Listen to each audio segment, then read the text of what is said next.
So what does he do? He tries to bring his king and queen together to the center. Very like iconic movie moment here. He gives a check. Now, important, chess has been solved with 7 pieces or less. Engines were made called table bases that mathematically solve the game of chess. They were saying this position is a draw. There are 7 pieces on the board. They are saying that with optimal computer level play, the game is a draw. That doesn't mean anything to Magnus Carlsen or Jan Nepomniachtchi. And as of move 124, after some checks, this is the 125th move. This is the longest game in World Championship history. Can Magnus Carlsen win it?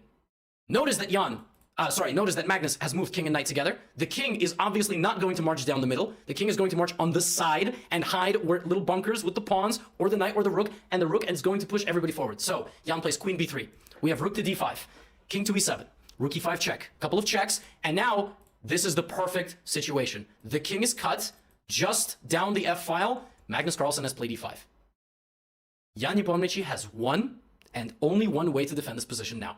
And this is what the commentators predicted. The table base is going to give you 10 options until the human mind takes over. Then there will be 7 options to play with optimal play for a draw. Then there will be 5, and now there is 2. And in reality, there is 1. The queen must stand on this diagonal.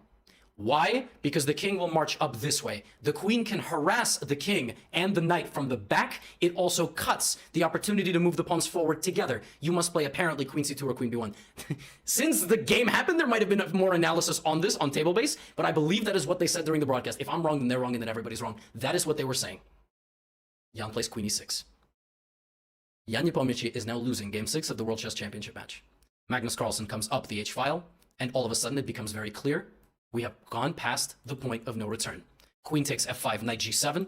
Jan here realizes it here as well. The pieces have simply gone too far, so he plays here. Rook f7. You still cannot take, because this becomes a losing king and pawn endgame. You must know your king and pawn endgames. This is a losing one. Rook f7, king d8, f5, and in this position, threatening the walk of the king behind his pieces and the advancement of e7 and e8, Jan Nepomniachtchi resigned.